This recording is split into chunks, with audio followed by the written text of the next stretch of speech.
You alright? This is Pause for Thought and I'm the world around you. And on the off chance that you're listening back to this on demand, it's currently October when I'm recording it, so I figured after doing gnomes last week, why not stick with monsters for a little while? So this here is going to be week 2 of my little monster month. Not so little though this time, at least I wouldn't imagine them to be little. This week I'm going to talk to you about lake monsters. I'm going to talk at you about lake monsters. Going to take a look at the various ones that are believed in all around the world and the links between them and other links from them to other things I've discussed in the past, Now, there's a good chance that the only thing linking all these creatures is small towns wanting to have a tourism industry. It could be that inside the world there are thousands of Lapras-like monsters dwelling in the darkest depths of the oceans or under the crust of the earth. Maybe the entrances to the inner earth are all underwater. Maybe they're the remnants of the old world that are spoken about by different tribes in that through history. There are lots of beliefs that link water as well to the destruction of each era. Noah and his ark are the most prominent examples. Could there be life in that water? Was Noah's Ark a submarine that rocketed towards the surface? Is the sky and space simply another ocean above us that will one day pass through or get crushed by, dependent on our preference for facilitating forced sexual encounters amongst wild animals? And did Noah really deserve 950 years of life, or was this more of a punishment for creating the submarine that he made? In a world full of subaquatic creatures, he built a fake one. Could it be argued that the first submarine was developed by Noah?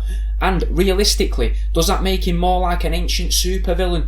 If someone today was creating fake versions of living organisms and forcing pairs of smaller creatures into the orifices of said creature before guilt-tripping all these creatures into mating with one another, just in the hope of creating new generations of animals, though inbreeding amongst the newly made brothers and sisters, they'd be considered mental, innit? Like, people would think they were fucking nuts. So even evil, they'd think they were nasty if you were forcing animals to do that, if they did it now. But so you've really got to question what Noah was trying to escape in this submarine transport that he developed back then.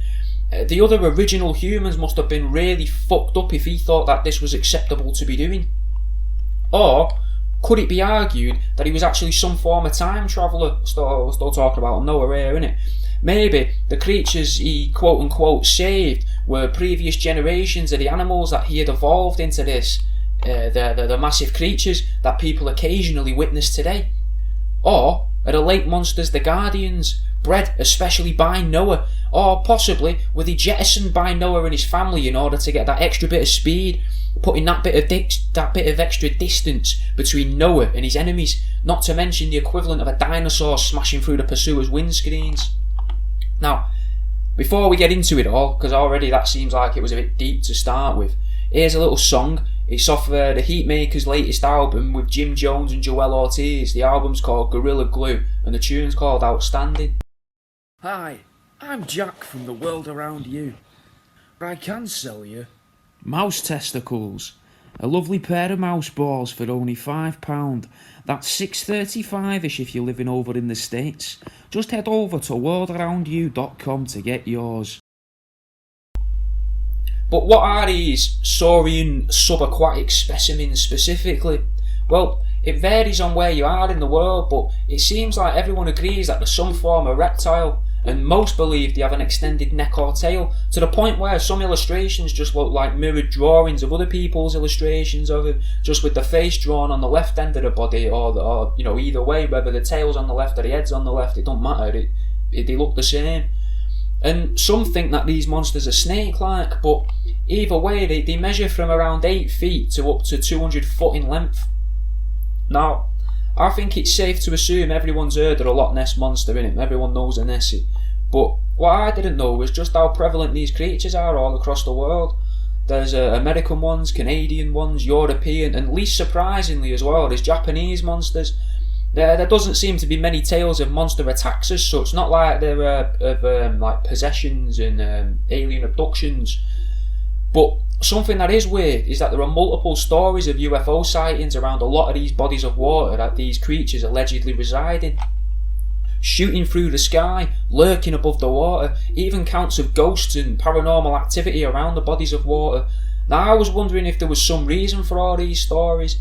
there's the obvious reasons, like these because there's less people knocking about around on these waterfronts, meaning that there's going to be less electric appliances changing the natural frequencies, meaning there's no sort of firewall, so to speak, to stop people from encountering the ghosts. But there's other reasons too. I'm going to go into them, and I've got some of my research this week. I've done a fair bit of research this week and all. I've even read some of a book called From Out of the Blue, The Early Memoirs of a Sea Monster by Charles Fort. I've listened to various interviews, like one from a very recent Coast to Coast with monster hunter called Katie Elizabeth, and various websites and all, not just Wikipedia this week. But even Katie herself seemingly admitted an answer to one of my questions, which was, are all these people just pissed up and high whilst they're searching for these monsters and ghosts and stuff, or are they actually giving all of their undiverted attention to the environment around them? And it turns out that these self-proclaimed monster hunters use these adventures as a bit of a jolly. They drink to enjoy the sunset and each other's company, and probably to loosen themselves up to talk to each other, and to be able to sit in the cold and look for monsters, I guess. And who knows what other toxic substances they're throwing into themselves. Maybe a bit of weed, maybe a bit of speed to get them through the long sleepless nights. Can these people be believed? I'd still say yeah, innit? Because I remember a saying that went a little something like, you can only trust children and drunk people, something like that. They're the only people that'll be honest. I think that pearl of wisdom came from Big Titty Dave. Actually, that day he was loading his van up with his Labrador pups, bags of sweets, and boxes that jangled like they were full of glass. Either way, sound advice for potential sexual predators, but also for life in general. If you want to know the answer to something that's been bothering you, the best thing to do is to ask a drunk person or a kid.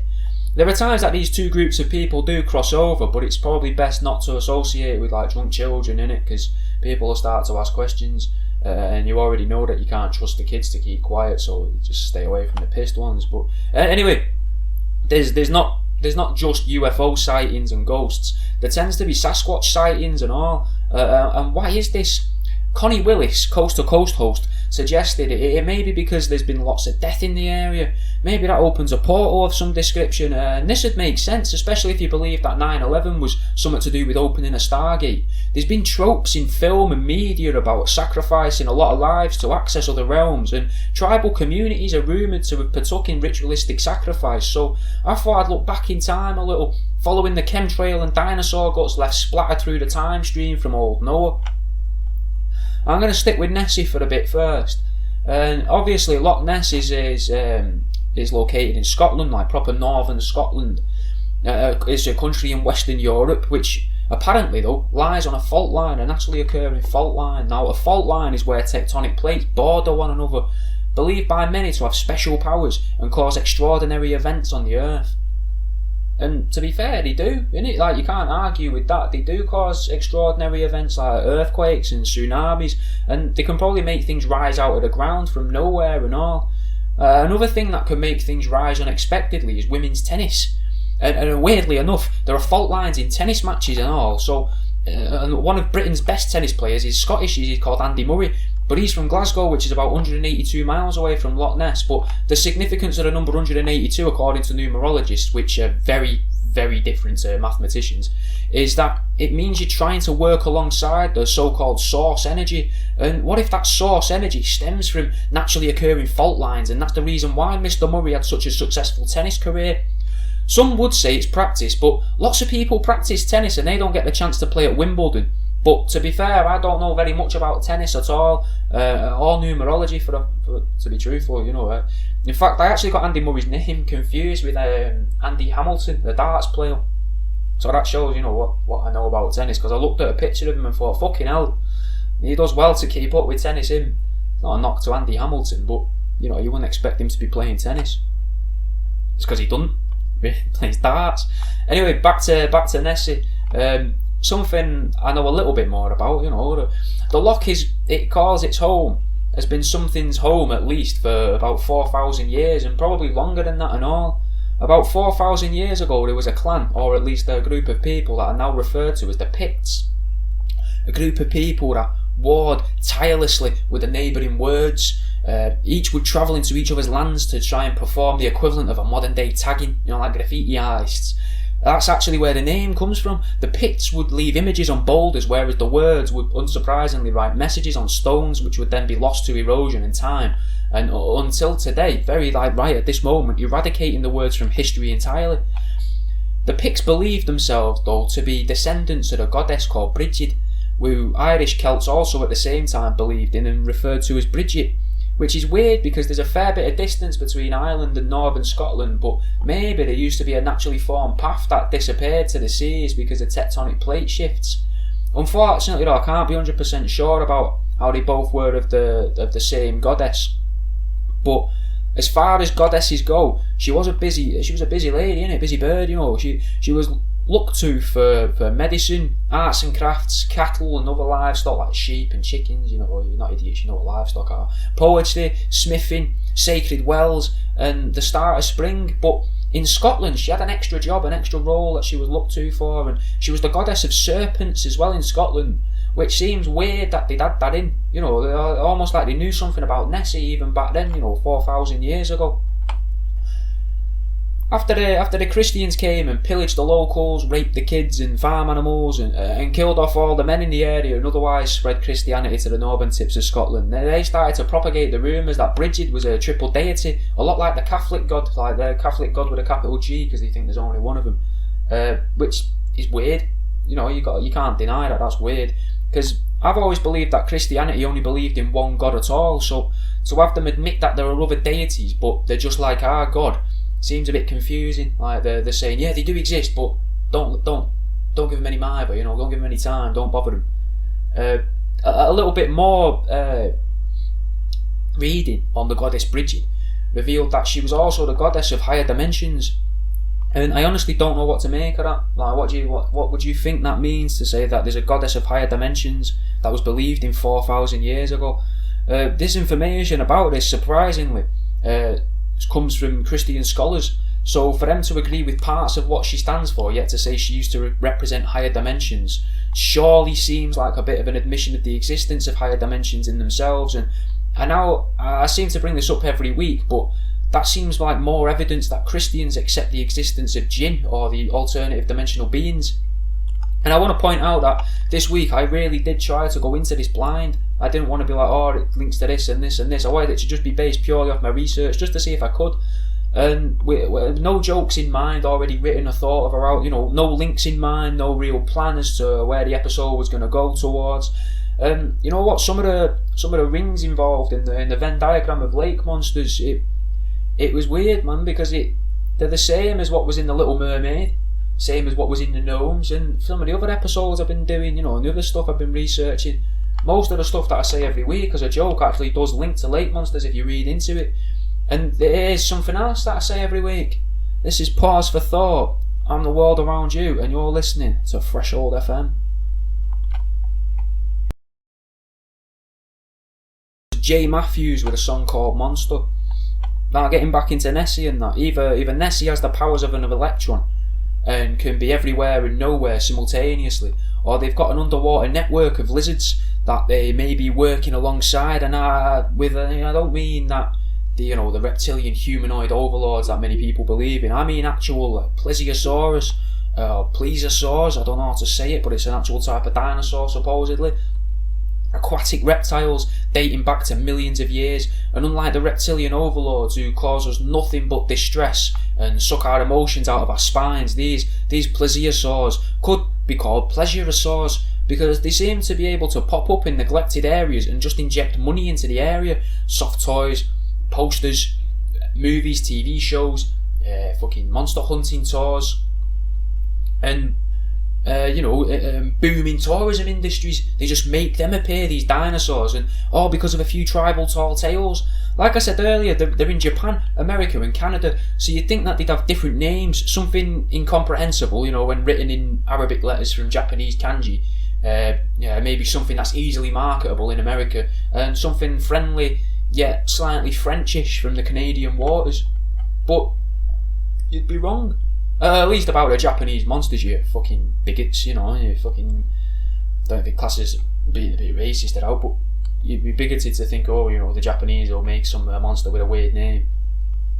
Now, if anyone knows how to make money out of monsters, it is the Japanese. You got Godzilla, Pokemon, Digimon, Yu-Gi-Oh, the Kaiju in like Pacific Rim and the comic books and stuff, and probably billions of others. There's at least 1,000 if you just add all the Pokemon and Digimon together. The Japanese variants of the lake monsters have names like Ishi and Kushi, which are fitting names, innit, for the Kuzi and Ezi. But there are fucking loads of these lake monsters. Considering there's no evidence, according to mainstream scientists, other than the countless first-hand reports and accounts of their existence. You would have been right, though, if you'd thought that the Americans would find a way to market their lake monsters. And, weirdly, you'd also be right about the Canadian ideas and all, with them sounding somewhat French.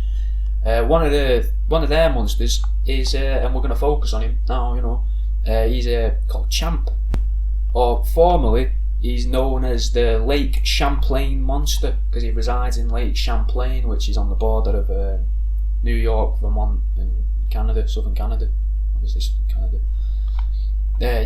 There's soft toys and all the other obvious things you'd associate with a tourist trap, and then there's even American sport teams in the area that use Champ as their mascot. What gets weirder though is that there are laws in America, in both New York and Vermont, the bordering states of Lake Champlain, that protect Champ from poachers and intentional killings, possibly because of people like the bloke that ran the World Fair that offered 50 grand for a hide of Champ, which sent people to the area looking for an easy bit of money. Imagine like trying to hunt a fucking... How'd you hunt a dinosaur? No one could even say how to hunt a dinosaur. Like, it'd be fucking hard enough to hunt an anaconda, but if you were to try and hunt a dinosaur in a lake that's fucking huge, if you look at it on a map, I've got it written down somewhere how big it is, but you couldn't sneak up on it. How'd you sneak up on a dinosaur? It probably already knows you're there. It's going to be able to smell you. It's massive. It's going to have a huge nose. It's fucking impossible. Anyway, seeing as I'm introducing the monster of Lake Champlain, Champ, let's have another song and then we can really get into it. This is R.A. the Rugged Man with the aptly named The People's Champ. So, where did the Canadians come into it? I can hear you shouting, you can hear you shouting it down my ears. Where are the Canadians involved in all this? And as I said, Lake Champlain backs onto Canada, and Lake Champlain has its modern name because of a French explorer called Samuel de Champlain. But I'm probably butchering that name in it because I'm mank and I can't really pronounce things. But this isn't going to be a geography lesson. This is a cryptozoological lesson. So I don't want to open a can of worms saying that the French discovered Canada, because we all know that that's not true, because there were people knocking about there long before this French bloke had ever rocked up there, So just to set the scene, this lake is around 120 miles long. So that's a lot of coastline, isn't it, there? That's at least 240 miles of coastline there, even if it's just a fucking tube as a lake. But it's not a tube as a lake, obviously, because it's a naturally formed lake. And for information about Champ itself, I'll be referring now to my notes from Katie Elizabeth's 2020 interview from a few months ago. The lake itself seems to be somewhat of a paranormal hotspot, with ghost sightings, alien sightings, and even Bigfoot sightings. In fact, Katie spent 6 years of her life as a paranormal investigator just hunting ghosts, but has always had an avid interest in Champ since the age of 7, and seems to be the world leading authority on the Lake Champlain monster. And I think she admitted that herself in the interview she gave. She believes that it's a dinosaur, well, one of at least 60 post-prehistoric dinosaurs, with at most another 119 of them knocking about in the waves. Now, I can't remember if she called it a dinosaur or not. I might have added that bit myself, that word, but because realistically we know that a dinosaur doesn't just mean a massive old lizard. It's a type of lizard from a certain era, and possibly even a certain area and all. You got like Cretaceous, Jurassic, and they're not all called dinosaurs, are they? I don't think. But if you're listening to week 7 of this, then odds are you've heard some of the other 6, and if you're choosing this bit here to go, oh, that's wrong, then have you really been paying attention to anything I've been saying for the past few weeks? Miss Elizabeth talked about a photo taken by a lady named Sandra Mancy. Now, I've taken a look at this photo, and I'd say it looks more like a giant attempting to swim like an athlete. Is it front crawl, where you swim forward, where you throw your arm over like that and drag yourself through the water? Like I said, I'm not really a big sports guy, but it looks like an arm arching out of the water with the side of the giant's ribs and hip visible. But I guess it's even less likely to be a giant than it is a dinosaur, because there's no proper talk of giants like that in the area, at least not since the French invaded there. There was actually talk of a giant living on a central island at a lake. So could the lake monster actually just be a disfigured giant man, or a giant man that likes to dress up in fancy dress and swim around in a river? Many say that Champ's face resembles a horse, so maybe it's more likely that Champ is actually two giants in fancy dress. One is the front end of the horse, obviously, and the other is the rear, though these claims are completely unsubstantiated. Besides, it'd make more sense that the giant would be at the back end and it'd be a dwarf on the shoulders. Otherwise, where would that saying come from? The dwarf on the shoulders of the giant can see much further than the giant. You can't just make that up, can you? Maybe it came from Lake Champlain. And how would they know where they were going if the dwarf was giving the giant a piggyback in the water? Obviously, it wouldn't be any good for the dwarf. And when I say dwarf, I mean like the mythical being of a dwarf. Obviously, because I'm talking about giants and monsters. The picture itself, getting back to fact, the picture itself was taken in 1981, and unfortunately Miss Mancy has since passed away, so she wasn't available for comment on it. But I can't help but wonder if they got their if they got her, for showing people the image of the giant or of the lake monster. They don't want us knowing about the real monster. Even the term monster itself seems somewhat loaded, because if I describe something as gargantuan, you just think, fucking hell, look at this guy, I bet he's good at Scrabble but shit at parties. Whereas if I say monster, you'll think, oh, this thing must be evil, when realistically it just means it's a big creature, especially in this case. And just like Loch Ness with the Picts, this North American lake has a history of death and destruction, which is where it probably earned the moniker of Destruction Bay.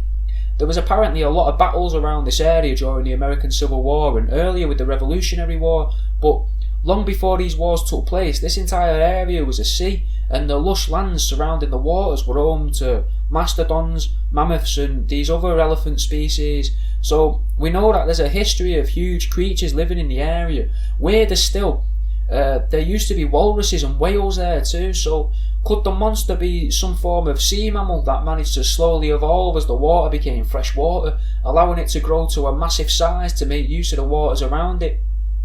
Maybe the ones with the larger surface area in particular organs were able to extract more oxygen from the surrounding water, whilst other massive watery beasts died off, sinking to the bottom, causing the lake to rise and overflow into the marshes around it.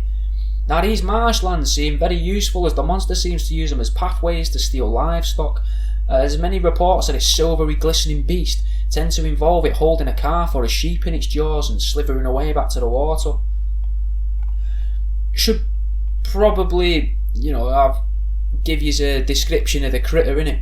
The best one I've found is from 1819, and it took place on Thursday, July 22nd.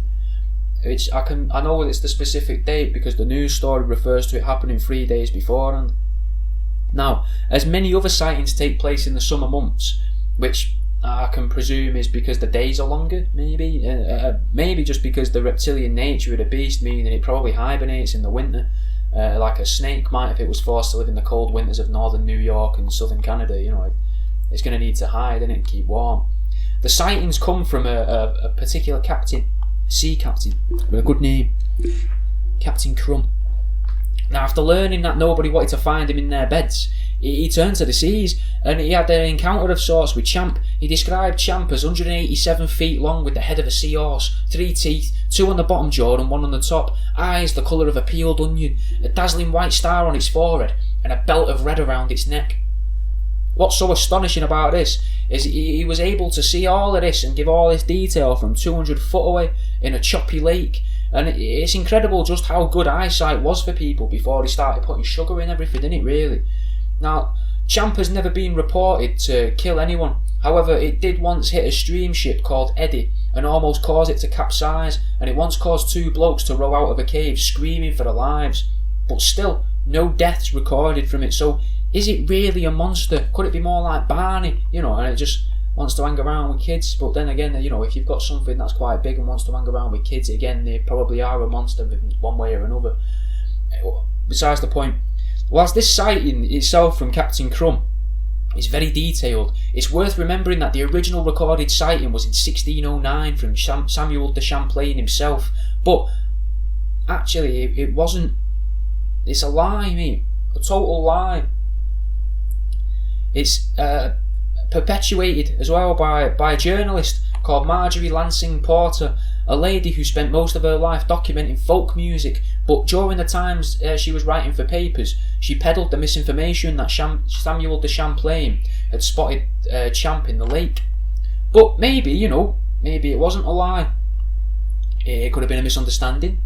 In Samuel's journals, he allegedly noted seeing a monster in the St. Lawrence River about 80 kilometres away from the lake itself, which that's worrying alone. Now, this means that Katie might be right about there being more than one of these monsters, but oddly enough, I've read that there were influxes of sightings in the years 1873, 1886 and 1887.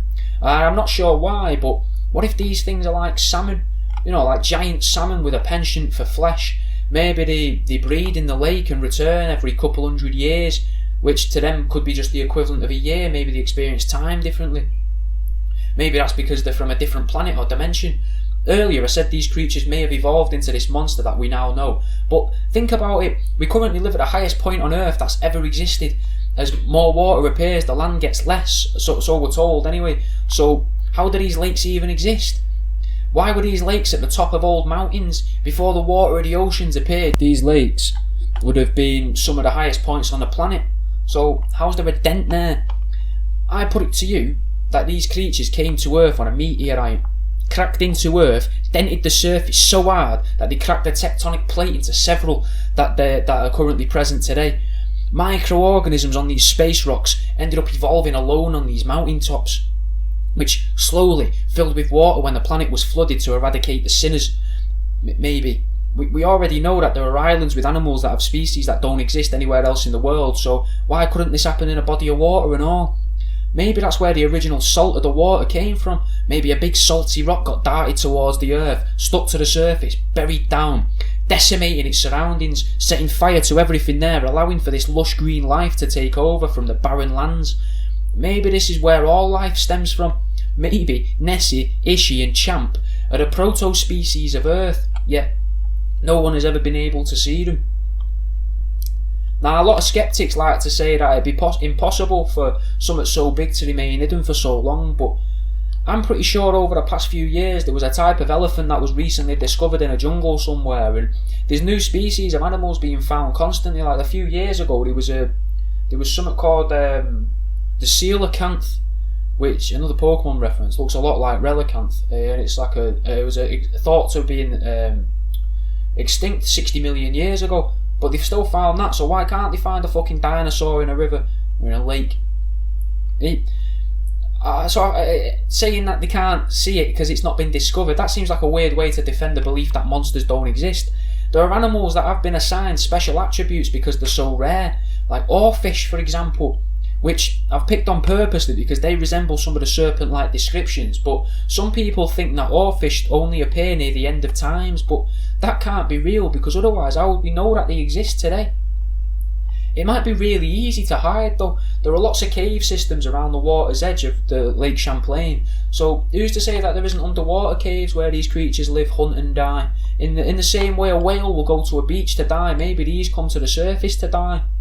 Maybe they occasionally reach the surface just to explore, but many may be incapable of coping with the different pressure in the atmosphere around them compared to being deep underwater when they just shoot back down again. Maybe they only breed every couple hundred years, and that's means that there's only ever adolescent monsters every couple hundred years as well, and this is their way of rebelling against the parent monsters, possibly. Katie does believe that they are ectothermic, so the idea of them hibernating or at least sleeping amongst the mud with the alligator turtles isn't out of the question, so that could explain why they're not seen regularly. I was hoping some nutter may have claimed to have fucked the monster, but unfortunately there was nothing that stood out, though I did find a pet name. So there's a pet name for these monsters. The pet name for these monsters is Sammy the snake. Now, Sammy, a serpent creature called Sammy, trying to just like in Phoenix Nights, mate, does this mean that Peter Kay is a truther? Or is he trying to get us all to ridicule the monsters of the deep by comparing it to a massive inflatable dick? I'll tell you what though, in the 1800s they could have done with a huge inflatable penis, because some horses fell through the ice whilst they were harvesting ice blocks to build houses from. Maybe if they'd had it, they could have, floated to safety, or they could have cut it into strips to save the horses from underneath the ice. Like a rope, make a rope out of it. But these horses, they do add credence to the underwater cave theory, as these horses were found miles away from the lake that they'd fell through, and they resurfaced at Crystal Lake. And Crystal Lake actually has its own stories of a lake monster, not a machete-wielding mama's boy, but some form of dinosaur creature. And I wonder if that's where the stories of Jason Voorhees comes from. Is it a modern retelling of an ancient story of a monster that seems to live against all odds? Like Jason's like a demon, and he'd come back from the dead. And these monsters, these dinosaurs, have come back from, prehistoric times. Now, there is a chance that these monsters aren't like electrons at all, or, they've mated for life. Some believe them to be parthenogenic, like Godzilla or a Komodo dragon can be. A monster capable of breeding alone, replicating itself, basically cloning itself. Now, what if I've been wrong all these weeks about the cloning facility being inside the moon? What if the moon is there to control the waters of Earth, to keep the cloning facilities flooded, or maybe to keep the water up at the top, to keep the water in the lakes and not sinking underground, transforming the entire world into a giant swamp? I think this is as good a place as any now to take a little break, because I'm speaking a bit fast and that, innit? It's getting a bit weird. So, seeing as how I'm touching on the secret moon facility, I may as well talk about something I found completely unintentionally. We'll start at the beginning of the thread, the little string that you start pulling on the jumper of conspiracy. So I was looking to see what sort of descriptions there were from Native Americans and ancient tellings of Champ, and it turns out there's a lot of history surrounding the so-called horned serpent, a giant snake believed to have crystallised scales with magnetic powers over the local game in the area. So maybe, perhaps the moon, it's got a magnetic pull on it, we know that, so perhaps that magnetic pull is actually there to counter the magnetic pull of the horned serpent.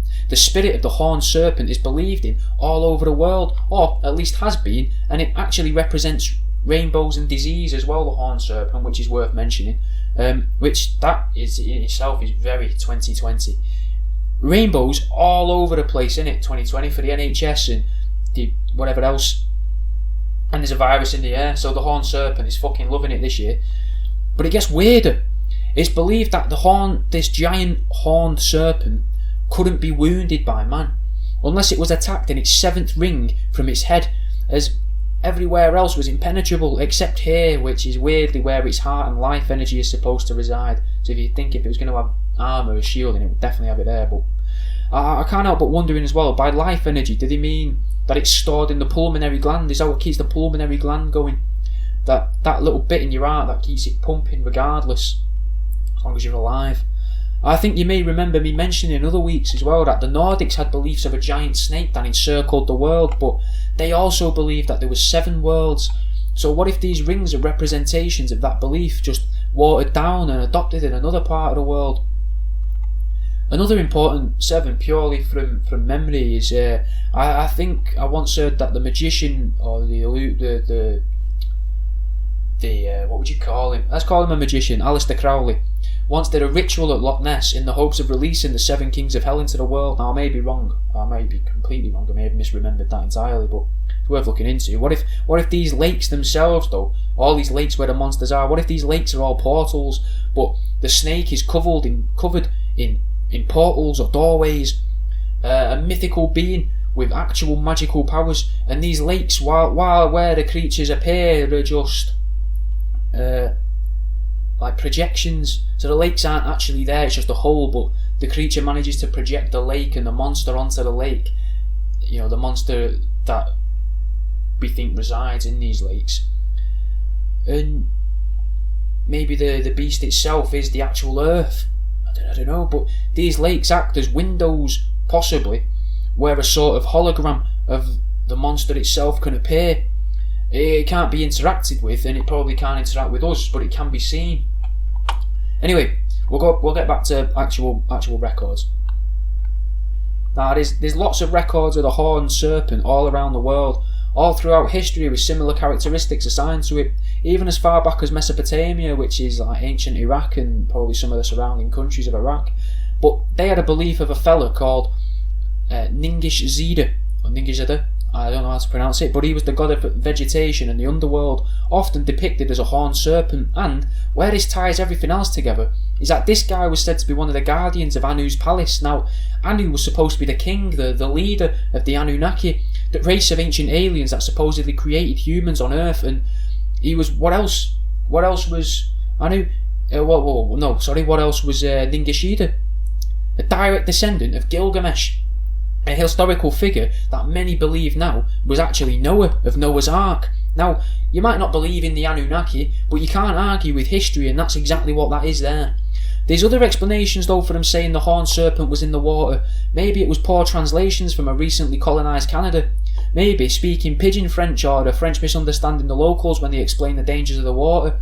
There's an island in the lake now known as Split Rock, but now, with hindsight, we believe it was called Rattlesnake Island, and the rattlesnake that's currently indigenous to the area are the sidewinder rattlesnakes, which, as luck would have it, they've got a pair of horns on them. So, could that explain some of this away? Maybe the visions of the giant monster could be some form of tulpa, something that was believed in or accepted by so many that if you did see something that resembled a monster, then your brain just told you, yeah mate, that's a fucking monster there.